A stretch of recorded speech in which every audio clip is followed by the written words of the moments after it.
자, 우리 이제 이번 시간에는 무형자산입니다. 무형자산. 무형자산은 시험 문제가 대략 한 문제 출제가 돼요. 한 문제 나오는데 이거는 이제 계산보다는 이론 문제가 출제가 된다 이렇게 보시면 되고요. 그러니까 이거는 좀 많이 읽어야 되겠죠, 그죠? 네, 많이 읽어야 돼요. 자, 보겠습니다. 무형자산 오늘 배울 건 요 세 가지 다 정리를 해야 돼요.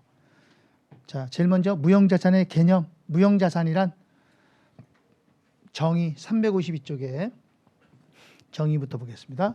자, 여러분들 무형은 이 무자가 없을 무자잖아요. 형체가 없다. 형체가 없는 자산이죠.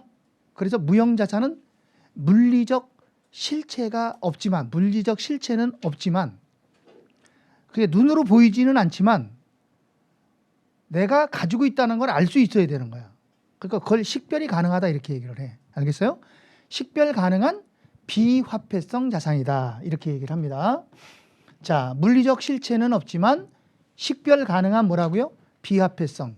식별이 가능하다는 얘기는 판단할 수 있다는 얘기야. 판단 가능한 이 소리예요.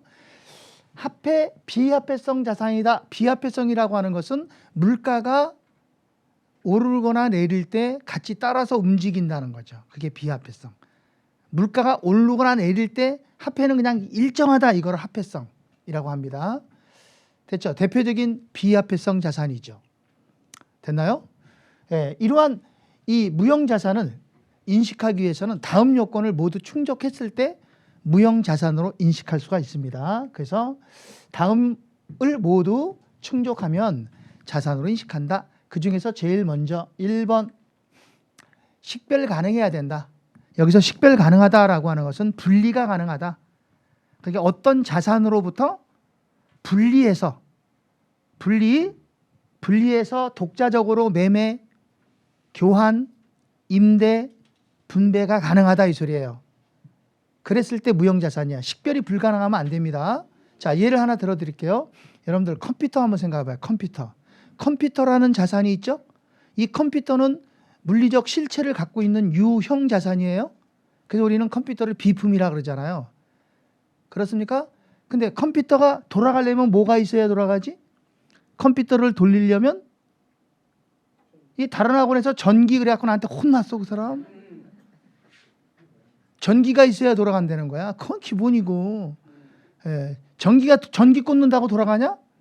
안 그러거든. 컴퓨터를 돌리려면 그 컴퓨터에 맞는 프로그램, 운영체제, 소프트웨어가 있어야 되겠죠? 그렇습니까?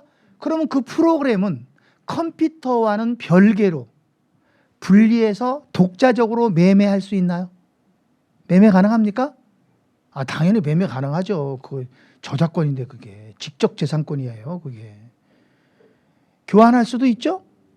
예, 임대도 가능하죠. 임대하잖아. 라이선스 같은 거는 남의 거 이렇게 빌려 쓰는 거잖아요. 라이선스라는 게 그죠? 임대도 가능하고 분배도 가능하고 그렇죠.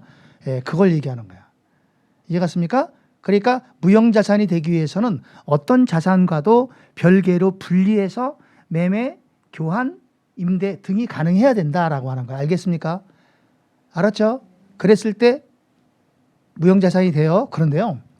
식별이 불가능하지만 무형자산으로 인식되는 게 하나 있어요. 그게 누구냐면 영어권이에요. 이 영어권은 식별 불가능해 분리 가능하지 않다는 거죠. 영어권이라고 하는 것은 기업과 분리해서 영어권만 별도로 매각할 수 있나요? 그거 안 되거든요. 영어권이라는 것은 기업을 매각할 때, 기업을 합병하거나 매매할 때 그때 기업과 같이 따라다니는 거지. 영어권만 별도로 해서 파는 건 아니거든. 지금 무슨 말인지 알겠죠? 그러니까 영어권은 기업과는 분리 가능하다, 불가능하다. 불가능하다, 식별이 불가능하다. 그렇지만 영어권은 무형자산에 속한다. 알았죠? 그래서 중요한 겁니다.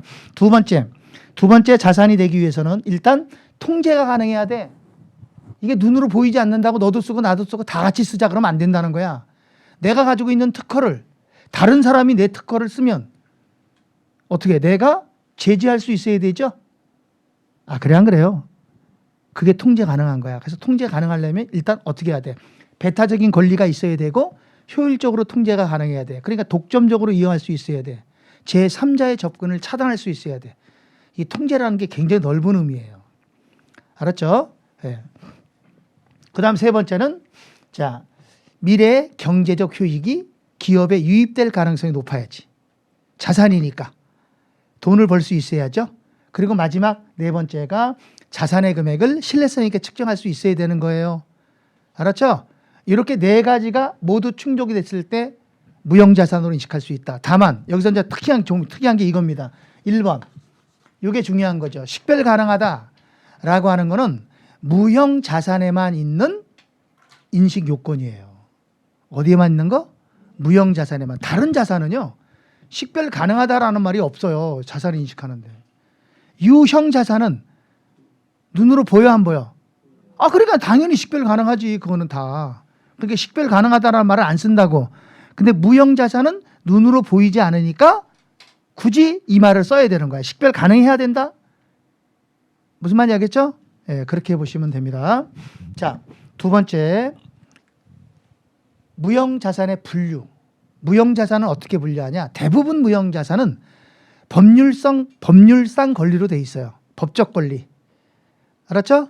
법적 권리입니다. 뭐 예를 들어서 두 가지만 있는데 뭐 두 가지 말고 엄청 많아요. 특허권, 개발비 뭐 이거 말고 저작권, 상표권, 실용실향권, 예? 강업권, 어업권 이런 것들이 다 무형자산이야. 알았죠? 예, 그다음에 영업상 권리가 하나 있어요. 영업상 권리. 이거는 법률적으로 보호를 받지 못하는 거죠. 알았죠? 영업상 권리예요. 그게 뭐냐면 영업권하고 임차권리금이라고 하는 게 있습니다. 이 영업권이나 임차권리금은 그냥 거래 당사자 간의 합의에 의해서 생겨난 계정이기 때문에 법적으로 혜택을 받거나 그러진 못해요. 내가 100만 원 주고 들어갔다 하더라도 나올 때 깡통 차고 나올 수도 있죠. 권리금 하나도 못 받고 나올 수도 있어요. 그 법적으로 보호 못 받는 거라고. 뭔 말인지 알겠죠? 예, 그렇게 보시면 됩니다. 자, 여기서 이제 중요한 건 뭐예요? 영업권이죠. 영업권은 뭐라 그랬어요? 식별이 가능하다, 불가능하다. 식별이 불가능하다. 그렇지만 영업권은 무형자산에 속한다. 알았습니까? 그래서 무형자산을 설명할 때 이렇게 설명한다고. 여기 봐봐요. 영업권을 제외한 모든 무형자산은 식별 가능해야 한다. 이렇게 나온다고. 그게 맞는 거야. 알았습니까? 됐죠? 영업권을 제외한 모든 무형자산은 식별 가능할 것. 그래야 무형자산이 된다는 거야. 자, 두 번째. 무형자산의 취득, 최초 인식입니다. 무형자산도 우리가 어떻게 하는 거야? 취득하는 거죠. 취득하는 방법은 우리 유형자산의 취득과 똑같습니다. 유형자산 돈 주고 사잖아요. 무형자산도 똑같아요. 그래서 제일 먼저 개별 취득. 개별 취득이라는 건 내가 필요한 걸 돈 주고 사는 거예요. 그러면 그때 취득원가는 어떻게 합니까? 취득원가는 내가 지급한 대가 플러스 기타 비용들 다 더하는 거지. 부대 비용. 이해갔어요? 내가 특허가 하나 있으면 좋겠다. 그래서 다른 사람이 가지고 있는 특허를 100만 원 주고 샀다. 그럼 이제 이건 내 특허권이 되는 거지. 이렇게 인식하는 거예요. 자, 두 번째는 사업 결합. 사업 결합이라는 건 뭐야? 사업을 합하는 거죠. 그죠? 결합하는 거. 이거 합병이라 합니다. 합병으로 인한 취득. 자, 무슨 말이냐면 우리 회사가 이번에 A라는 회사를 인수합병했다. 근데 A라는 회사가 100만 원짜리 회사인데 내가 인수합병하면서 150만 원 줬다. 그럼 50만 원 더 주고 샀죠. 이때 50만 원을 영업권 그런단 말이에요. 뭐라 그런다고요? 영업권. 자, 사고 보니까 얘가 특허, 뭐 여러 가지 특허를 가지고 있더라. 이 소리죠. 이해갔습니까? 그러면 그 특허는 이제 내가 그대로 승계를 받아 안 받아? 그대로 승계 받지? 이거 승계 못 받을 것 같아 뭐 하려고 사냐? 특허권 때문에 사는데. 그죠? 그렇게 취득하는 게 사업 결합에 의한 취득이야. 이때는 공정가치를 취득원가로 하면 돼. 알았습니까? 그래서 항상 합병할 때는 뭘로 하는 거야? 합병할 때는 공정가치를 가지고 합병하는 겁니다. 알았죠? 자, 그 다음에 세 번째는 정부 보조금에 의한 취득. 이거 해봤잖아요. 유형자산하고 똑같아요. 정부로부터 보조를 받은 거죠. 이때는 두 가지 방법이 있잖아요. 정부 보조금을 자산에서 차감하는 방법이 있고 정부 보조금을 이연수익법으로 하는 방법이 있고. 그죠? 네. 그 다음 네 번째는 교환에 의한 취득. 교환. 무형자산끼리 교환하는 거야. 됐죠? 교환은 상업적 실질이 있을 때가 있고 상업적 실질이 없을 때가 있죠. 그죠? 상업적 실질이 없을 때는 장부 금액을 취득원가라고, 상업적 실질이 있을 때는 공정가치를 취득원가라고 다 배운 거야. 자, 그 다음에 5번 요게 중요합니다. 내부 창출. 요게 중요합니다. 내부 창출. 자, 우리 무형자산은 내부 창출을 할 수 있는 게 있고 내부 창출이 불가능한 게 있고 그래요.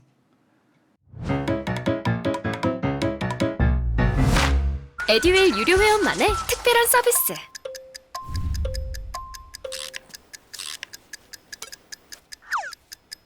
하치하차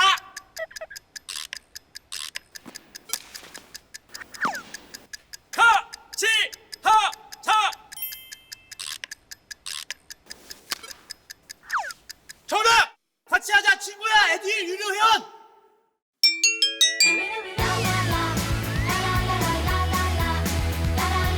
친구 소개하고 현금 받는 혜택.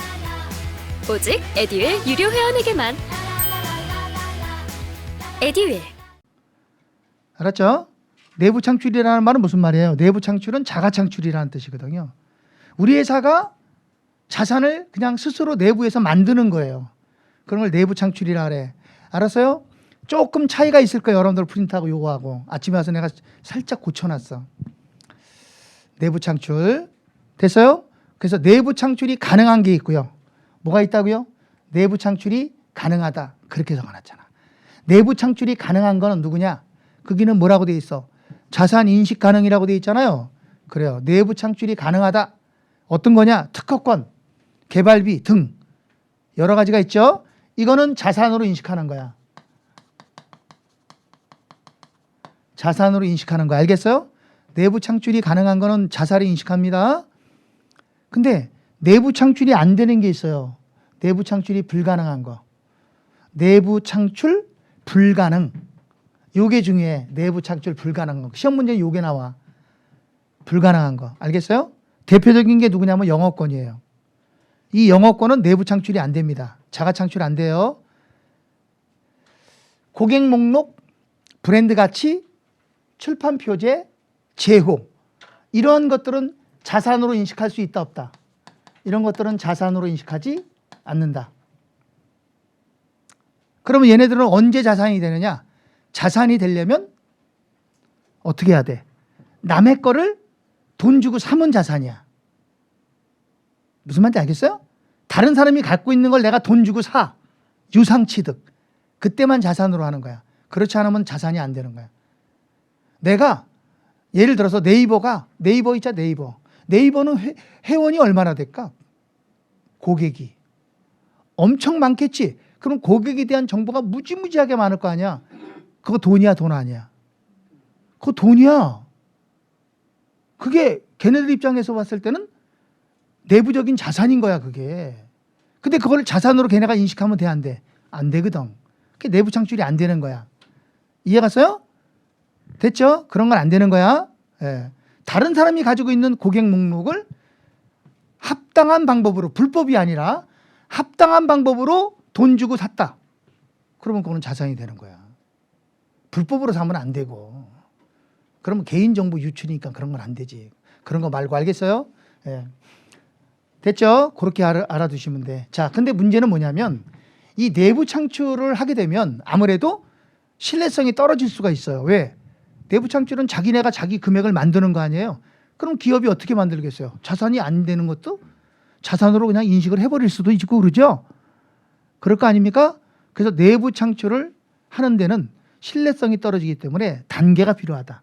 내부 창출 뭐가 필요하다? 단계가 필요하다라고 하는 거예요. 내부 창출하는데 단계가 필요하다. 아유, 여기 영어권은 내부 창출 된다 안 된다? 안 된다. 지금 영어권 몇 번 나왔어? 한 번 나왔어 이거? 아까도 하나 나왔잖아. 뭔가 봐야 돼? 금방 있었잖아. 뭐야 그거? 식별이 불가능하다 나왔었잖아. 이게 굉장히 중요해 영어권은. 자, 그러면 내부 창출 단계를 보겠습니다. 우리 내부 창출 단계는요 2가지 단계가 있는데요. 여기 잠깐 봅니다. 요거 우리 시험에 이번에 나온 거 24회 때 나왔습니다. 자, 들어보세요. 내부 창출 단계는 2가지야. 하나는 연구 단계가 있고 개발 단계가 있어. 근데 여러분들이 이거 이해하는 게 중요해. 암기는 못해. 절대 암기할 수가 없어. 암기하면 뭐하냐. 내려가면서 다 잊어먹는데. 아, 이거 계단 내려갈 때 잊어먹어? 그게 아니라 여기서 딱 일어날 때 잊어먹잖아. 자, 농담이고.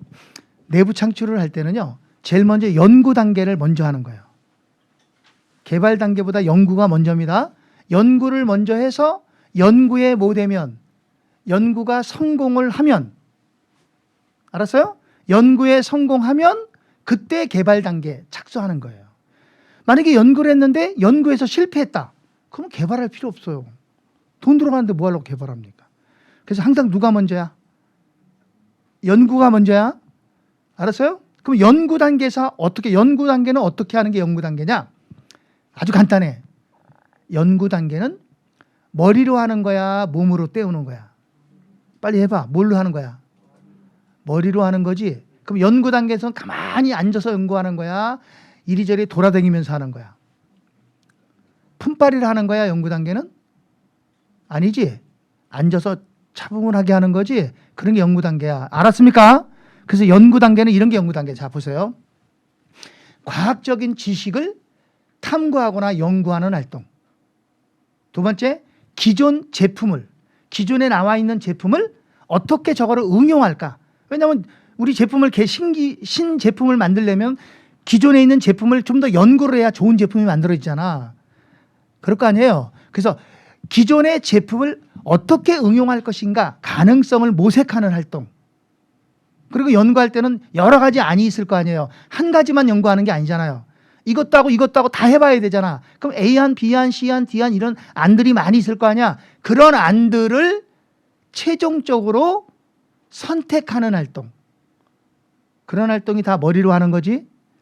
알았습니까? 그게 머리로 하는 거야. 그러면 개발 단계는 어떻게 하는 거냐? 개발 단계는 연구 단계가 끝나서 이제는 머리로 생각했던 것을 어떻게 하는 거야? 실행에 옮기는 거야. 어떻게 실행에 옮기지? 뭔가를 손으로 만들어 보기도 하고 실험하고 시험하고 또 어떤 재료를 밖에 나가서 사오기도 하고 공장을 만들기도 하고 설계하기도 하고 지금 무슨 말인지 알겠어요? 그런 활동이 다 무슨 활동이야? 개발 활동이야. 알았어요?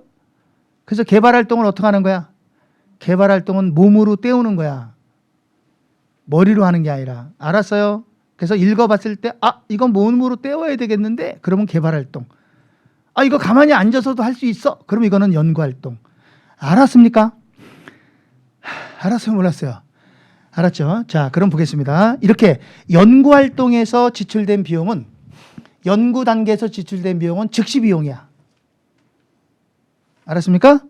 그런데 개발 단계에서 지출된 비용은 어떠냐? 개발 단계에서 지출된 비용은 자산의 인식 기준을 충족하면 자산. 알았죠? 자산의 인식 기준을 충족하면 개발비 자산이야. 자산의 인식 기준을 충족하지 못하면 경상개발비 비용이로. 그러니까 개발 활동에서 지출된 비용이라고 해서 무조건 다 자산이 되는 건 아니에요. 따져봐야 돼. 이거 지출액이 자산의 인식 기준을 충족하느냐 못하느냐 이걸 따져봐야 돼. 알겠어요? 그래서 자산의 인식 기준을 충족한다. 그럼 자산이고 자산의 인식 기준을 충족하지 못한다. 그럼 비용이고 경상개발비. 알았습니까? 됐나요? 그러니까 회계 처리가 어떤 게 더 쉬워요? 연구 단계가 쉬워요? 개발 단계가 쉬워요? 에? 연구가 쉽죠. 연구는 생각할 게 없잖아. 그냥 비용 처리하면 끝나잖아. 근데 개발 단계는 따져봐야 되잖아. 개발 단계 뭘 따져? 자산의 인식 기준을 충족하는지를 따져봐야 되잖아. 이해 갔습니까? 그래서 이런 게 있어요. 연구 단계와 개발 단계를 구분하기가 어렵다. 그러면 이런 경우에는 연구 단계로 회계 처리를 합니다. 알았죠? 이거 상당히 중요한 겁니다. 연구 단계와 개발 단계를 구분할 수 없는 경우 연구 단계로 처리한다. 알았죠? 자, 무슨 말인지 이해 갔습니까? 그렇게 정리를 하면 돼요. 자, 그 다음에 무형자산의 상각. 무형자산은 어떻게 상각할 거냐라고 하는 건데요. 자, 여기 쳐다보세요. 여러분들 무형자산의 상각이라 그랬죠? 상각하고요. 감가상각이라는 게 있어요. 예? 상각과 감가상각은 같은 말입니다. 근데 왜 이게 다르냐? 유형자산, 유형. 토지, 건물 이런 것들, 차량 이런 것들은 감가상각이라는 표현을 쓰는 거야. 그런데 무형자산은 감가상각이라 그러면 무식한 거야. 뭐라 그래야 돼? 상각 그러는 거야. 알겠습니까? 같은 말이야. 무형자산을 상각하는 데는 그냥 상각이라는 말을 써. 감가상각 그러지 않고. 유형자산은 감가상각이라고. 알았습니까? 자, 그럼 건물은 뭐 한다? 감가상각한다. 그죠? 차량은? 그렇죠. 특허권은? 상각한다. 개발비는? 상각한다. 광업권은? 상각한다. 됐어요? 기계설비는? 감가상각. 토지는 안 하는 거야. 감가상각 그러면 안 돼. 토지는 상각하지 않는다야. 알았습니까? 자, 여기서 상각은 유형자산과 똑같습니다. 우리 유형자산은 언제 감가상각 언제 시작합니까? 사용 가능할 때 시작하고, 그죠? 매각 예정 자산으로 분류되는 날과 에듀윌 유료회원으로 가입을 했더니 친구 추천 이벤트가 있더라고요. 그래서 주변에 아는 사람들한테 추천을 다 해줬어요. 근데 친구들이 결제할 때마다 10만 원씩 받았거든요. 그래서 한 지금까지 받은 게 200만 원 가까이 되는 것 같아요. 장부상에서 제거되는 날 중에 이른날 중단한다고 배웠죠? 무형자산도 똑같습니다. 무형자산. 자, 무형자산은 사용 가능할 때부터 상각은 시작을 하고, 자산이 매각 예정으로 분류되는 날과 장부상에서 제거되는 날 중 이른날 중단한다라고 하는 거죠. 됐나요? 자, 그래서 첫 번째 감가상각 대상금액. 우리는 여기는 상각 대상금액이라 그랬죠? 예. 상각 대상금액은 취득원가에서 잔존가치 빼는 겁니다. 똑같아요. 취득원가에서 잔존가치를 빼면 돼. 그런데 이 잔존가치는 무형자산이잖아. 유형자산은 내용뉴스가 끝났을 때 폐기물이 남지. 유형이니까. 그잖아. 물리적 실체가 있으니까 뭔가가 남잖아. 근데 무형자산은 내용뉴스가 끝날 때 뭐가 남는 게 없잖아. 무형이면 형태가 없는 거니까. 그렇죠? 그래서 무형자산의 잔존가치는 원칙적으로 0입니다. 0. 원칙적으로 0이야. 알았죠? 그런데 예외적으로 인정하는 경우가 있어요. 예외적으로 인정하는 경우가 있다. 자, 무형자산의 잔존가치는 원칙적으로 0이다. 그러나 예외적으로 인정한다. 그럼 언제 인정하느냐? 이런 얘기죠. 자, 내가 가지고 있는 특허가 이제 앞으로 1년 뒤에 더 이상 사용할 수가 없다. 왜? 난 새로운 거 써야 되니까. 그럼 내가 폐기해야 될 거 아니야. 근데 다른 사람이 그거를 사겠다는 거야. 그럼 내가 내용연수 끝났을 때 그 사람한테 매매하기로 결정이 됐다면 돈 받고 팔 수 있죠. 그럼 이런 경우에는 잔존가치가 있는 거라고요. 알았죠? 이거 말고도 여러 가지가 경우가 있는데 요게 하나만 알고 있으면 돼. 알았죠? 그 정도만 알고 있으면 돼. 원칙은 뭐라고요? 0인데 인정하는 경우가 있다는 거죠. 알았습니까? 눈들 크게 좀 뜨고 이제 설명하니까 계속 또 눈이 막 감겨. 자, 두 번째, 잔존가치는 매 보고 기간 말에 재추정하는 거야. 그래서 종전과 다르다. 그러면 회계 추정 변경해야 돼요. 추정 변경하는 겁니다. 이거 잔존가치. 됐죠? 자, 그다음에 내용연수예요. 무슨 연수? 내용연수. 자, 여러분들 내용연수는 사용하는 기간이죠. 사용하는 기간을 얘기하는 거야. 이 내용연수도 기말에 재추정해서 종전과 다른 경우 회계 추정 변경해야 됩니다. 내용연수도 추정 변경하는 거예요. 아셨죠? 내용연수도 추정 변경한다. 그러니까 내용연수는 두 가지가 있어.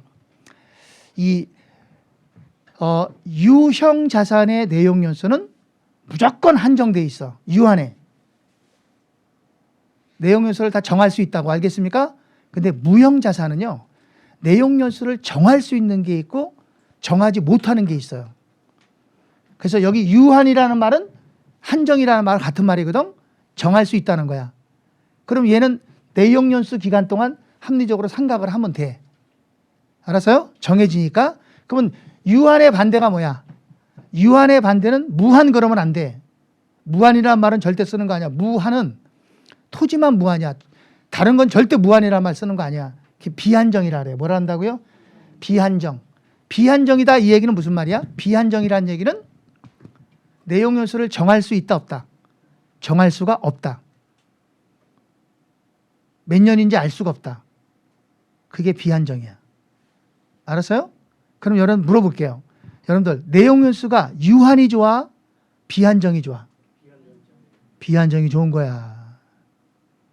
비한정이라는 얘기는 내용 요소를 정할 수가 없는 거 아니야? 그러면 계속해서 자산으로 쓸 수가 있는 거잖아. 언제까지? 정해질 때까지. 이해갔어요? 무슨 말인지 알겠죠? 근데 비한정이었던 내용 연수가 한정으로 바뀌었다. 그러면 이거는 좋은 거야, 나쁜 거야? 안 좋은 거야. 이런 경우는 자산의 가치가 그만큼 떨어진 걸 의미하는 거야. 이런 걸 손상이라고 한다고. 이런 걸 뭐라고 한다고요? 손상. 알았죠? 자, 그래서 내용 연수가 유한한 경우에는 합리적인 기간 동안 상각을 하고 내용 연수가 비한정인 경우에는 상각하지 않는다. 영업권이 상각을 안 한다고. 왜? 영업권의 내용 연수는 비한정이야.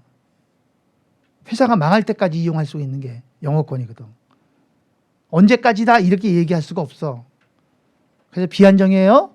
그래서 영업권은 상각한다 안 한다? 상각하지 않는다. 알았죠? 영업권은 내용 연수가 비한정이므로 상각하지 않는다. 자, 그 다음 여기 보세요. 그 다음. 자, 비한정이 유한으로 변경되는 경우는 추정 변경이라 그랬죠? 이거 추정 변경이야. 정책 변경 그러면 안 됩니다. 또 비한정인 내용 연수가 한정인 내용 연수로 변경되는 경우는 손상 인식 여기다가 이렇게 해놓고 자산이라고 써. 뭐가 손상되는 거야? 자산이 손상되는 거예요. 자산 손상을 의미하는 거예요. 아까 얘기했잖아요. 비한정 내용 연수가 유한 내용 연수로 변경되는 경우는 자산 손상을 의미하는 거야. 자산이 손상된 걸 말하는 거야. 알았죠? 자, 그 다음 마지막 세 번째. 법적 내용 연수와 경제적 내용 연수 중에 어떤 기간을 정해야 된다? 짧은 기간이야. 항상 내용 연수는 긴 기간으로 정하면 안 됩니다. 짧은 기간으로 정하는 거 알겠죠? 어떤 기간이다? 둘 중에 비교해서 짧은 기간을 내용 연수로 정하는 거야. 자, 법적 내용 연수라는 얘기는 이런 얘기지. 내가 A라는 특허를, 자, 여기 봐봐. 요 A라는 특허를 특허청에다 신청해서 특허를 받았어. 그러면 특허청에서 이 A라는 특허는 사용할 수 있는 기간이 10년이다. 그럼 이게 법적 내용 연수는 10년이야. 근데 내가 실질적으로 이용 가능한 내용 연수는 법적 내용 연수가 아니라 경제적 내용 연수라고. 10년 이상도 쓸 수 있고 10년 못 쓸 수도 있어. 지금 무슨 말 이해 갔습니까? 알아듣죠? 10년이지만 나랑 경쟁 업체인 다른 업체에서는 나보다 더 좋은 특허를 막 만들려고 노력할 거 아니에요. 아, 그래 안 그래? 근데 걔네가 내 거보다 더 좋은 특허를 만들어냈다고 한번 해봐. 그러면 이 특허는 쓸모가 없어져 버리잖아. 아, 그래 안 그래요? 그럼 나는 또 새롭게 또 특허를 다 또 만들고 그래야 되잖아. 특허 경쟁을 하는 거야 이렇게. 아셨어요? 예. 그래서 항상 짧은 기간으로 정해야 됩니다. 자, 넘어갑니다. 넘어가서 계속 이어지는 거예요. 상각하는 방법. 우리 상각 방법은 어떤 방법이 있을까? 라고 하는 거죠. 상각 방법은 우리 기업회계 기준에서 인정하는 방법 다 되는 거죠? 그렇습니까? 그래서 상각 방법은 합리적인 방법으로 하면 됩니다. 그럼 여기서 합리적인 방법이란 어떤 방법을 얘기하는 거예요? 합리적인 방법은 이정, 연정, 비. 이정, 연정. 이정은 체감잔액법이고 연정은 대상금액 갖고 하는 거고 비례법은 지 맘대로 하는 거고. 알았죠? 자, 그런데 두 번째, 합리적인 방법을 결정할 수가 없다. 그럴 수 있죠. 그러니까 이정, 연정비를 정할 수가 없다. 자, 이런 경우에는 어떻게 할 거냐? 이런 경우에는 정액법을 씁니다. 자, 이런 경우에는 뭘 쓴다고요? 정액법을 써요. 이게 우리 기업회계 기준, 무형 자산에만 있는 기준이어야 그래서 이게 중요하다고. 다른 데는 없어. 알았죠? 예, 상각을 하는데 합리적인 방법을 결정할 수가 없대. 그러면 그때는 어떻게 한다? 정액법을 사용한다. 알았죠? 네, 정액법을 사용한다. 두 번째 4번이네.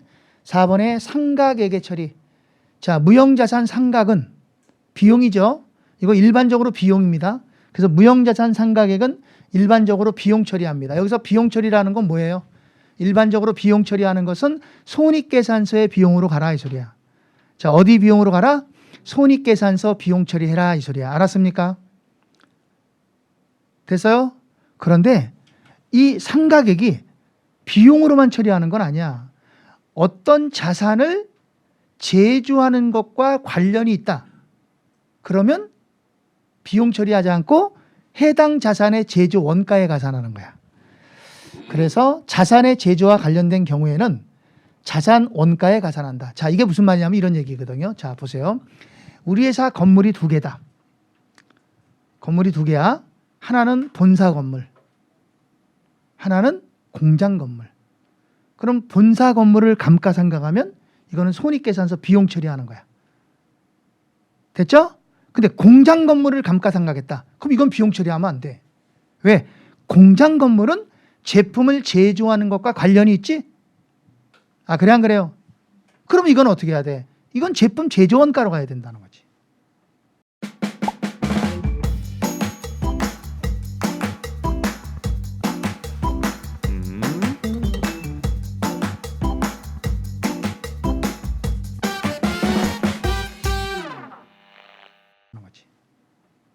아셨어요? 똑같은 거라도 달라? 다시. 자, 우리 회사 차량이 2개가 있다. 2개밖에 없다. 하나는 뭔데? 하나는 본사 대표이사가 타고 다니는 차. 그리고 하나는 공장에서 재료 싣고 다니는 차. 그럼 둘 다 차량이니까 감가상각하지. 그럼 본사 차량을 감가상각하면 비용이야. 근데 공장의 차량을 감가상각하면 이건 비용으로 보면 안 돼. 제품 제조하는 것과 관련이 있으니까 이거는 제조 원가로 가야 되는 거야. 알았습니까? 그 얘기하는 겁니다.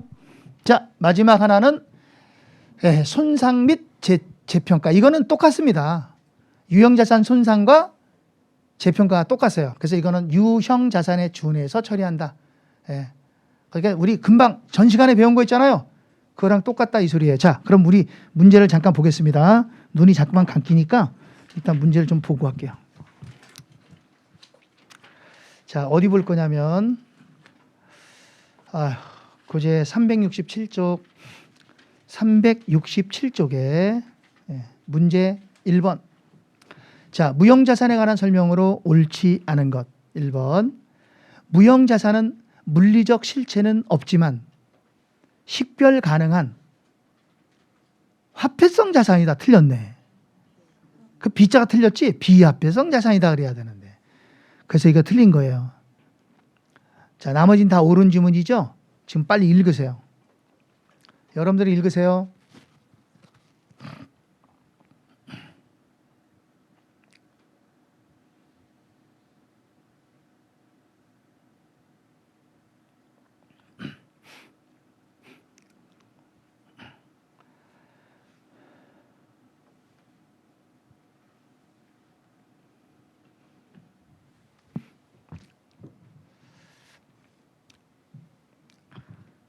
자, 여기서 4번만 읽어드릴게요. 4번만 별표시 하고요. 4번은 중요한 지문이에요. 이거 아주 우리 시험에 단골 메뉴로 나와. 4번은. 자, 읽어볼게요. 최초 비용으로 인식한 무형 항목에 대한 지출은, 그러니까 이 얘기는 무슨 말이냐면 최초니까 오래전에 취득 당시 이미 비용으로 처리를 했다는 거예요. 그런데 그 이후에 무형자산의 취득원가로 인식할 수 없다. 맞아요. 이미 비용으로 처리된 항목에 대해서는 나중에 그걸 끄집어내서 다시 자산으로 인식하면 안 된다는 뜻이죠. 비용 처리 이미 해버렸으니까. 알겠습니까? 상당히 중요한 거야 이거. 자, 2번 내려갑니다. 2번 문제가 24회 때 이번에 나온 거야. 연구 개발 활동 중에 개발 활동에 해당하는 거. 우리 개발 활동을 어떻게 하는 거야? 개발 활동은 가만히 앉아서 하는 거야? 왔다리 갔다리 움직이는 거야? 몸으로 하는 거지? 개발 활동은 몸으로 때우는 거잖아. 1번. 새로운 지식을 얻고자 하는 활동은 뭐야? 이거 연구야. 그죠? 두 번째, 생산이나 사용 전에 시제품, 모형을 설계하고 제작하고 시험하는 활동. 이건 개발이지. 이건 머리 갖고 하는 게 아니야. 실제로 손으로 만들어 봐야 되는 거니까. 답은 2번이에요. 알았습니까? 그럼 나머지는 다 무슨 활동이야? 연구 활동이야. 읽어요, 빨리. 나머지는 다 연구 활동이야.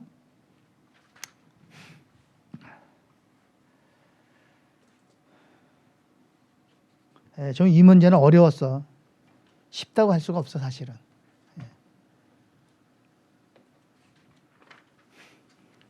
자, 넘어갈 거예요. 자, 4번 가겠습니다. 넘어서 4번입니다. 무형자산의 설명으로 옳은 것 그랬죠. 4번 옳은 거예요. 1번 내부적으로 창출된 영어권은 자산으로 인식할 수 없다. 틀렸네. 있다니까 틀린 거죠. 없다 그래야 돼. 그 다음 2번 무형자산은 당해 자산의 법률적 취득 시점 미칠죠. 취득 시점 요게 틀린 거야. 취득 시점이 아니야. 어느 시점? 사용 가능한 시점부터 합리적인 기간 동안 상각한다. 무형자산의 상각은 언제부터 한다? 사용할 때부터, 사용 가능할 때부터. 알겠습니까? 틀렸고. 그 다음 3번 물리적 형체가 없다는 점에서 유형 자산과 다르다. 맞아. 유형은 물리적 형체가 있고 무형은 현리적 형체가 없다는 거야. 그런데 손상차손 대상이 아니다. 그래서 틀린 거야. 손상차손 대상이다. 유무형 다 손상차손 대상이야. 그 다음 4번 무형자산은 정액법 또는 생산량 비례법으로만 상각해야 된다. 그런 게 어딨어. 무형자산은 합리적인 방법이다. 무슨 방법이라고요? 그럼 합리적인 방법으로 하는 거야. 이정, 연정비 다 되는 거야. 자, 그러면 5번이 옳은 지문이죠? 빨리 읽으세요. 또 나왔잖아 이거.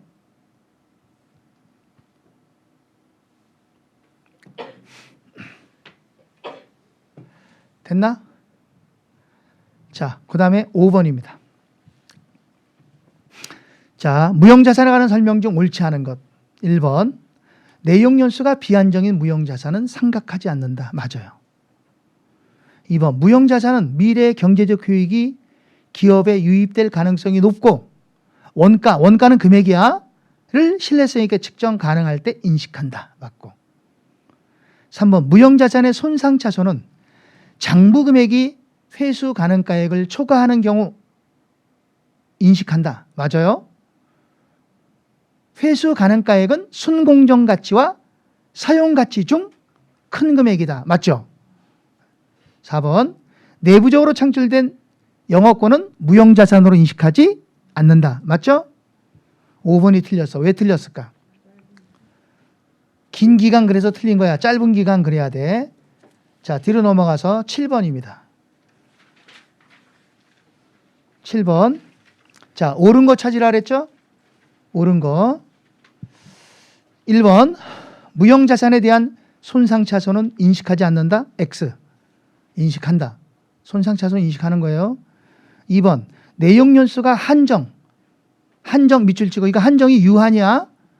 한정, 유한이란 말이죠. 그럼 이 얘기는 무슨 말이야? 내용연수를 정할 수 있다는 거예요.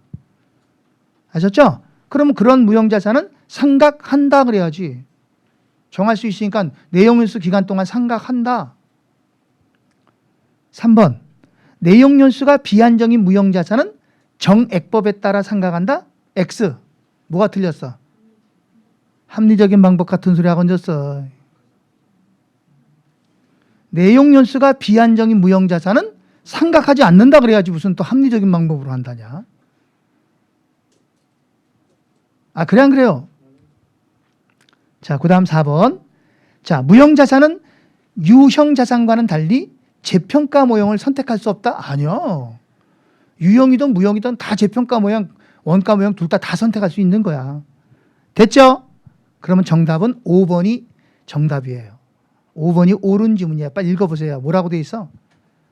무형자산의 잔존 가치는 0이 아닌 경우가 있다. 맞지? 아까 그랬잖아. 무형자산의 잔존 가치는 원칙 없다. 원칙은 없는 걸로 한다고. 그러나 예외적으로 인정하는 경우가 있습니다. 자, 한 장 뒤로 넘어가서 12번 볼까요? 12번. 자, 12번에 계산 문제는 이렇게 나와요. 간단하게. 자, 볼게요. 대안에 단기 신기술 개발 프로젝트와 관련돼 발생한 지출이 다음과 같다. 박스 보세요. 연구 단계에서 지출된 비용이 100원, 200원 더해서 300원이죠. 동그라미 쳐 묶어. 연구 단계 300원이야. 그다음 옆에 개발 단계에서 지출된 비용은 200원, 400원 동그라미 쳐 묶어 600원이죠. 에? 근데 그 옆에 보니까 기타에서 얼마 썼어? 300원. 이거 기타는 어디로 가야 돼? 기타는 연구로 가야 돼? 개발로 가야 돼?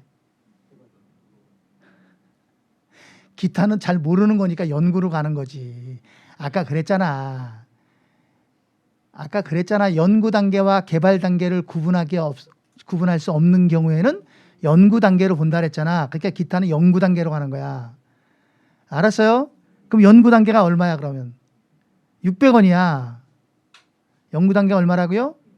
600원이야. 자, 그럼 밑에 이제 읽어봐. 뭐라고 돼 있어? 연구 단계와 개발 단계로 구분이 곤란한 항목은 기타로 구분하였으며 그랬잖아. 그러니까 이거 연구 단계로 보는 거지. 개발 단계에서 발생한 지출은 무형자산의 인식 조건을 충족한다 그랬잖아요. 그죠? 네. 그랬을 때 무형자산의 금액은 얼마냐? 비용과 부용 얼마냐 이 소리야. 얼마야? 600원 600원이니까 답은 4번이죠. 네, 여기까지. 자, 여기까지 하고 저희는 잠깐 쉬었다 가겠습니다.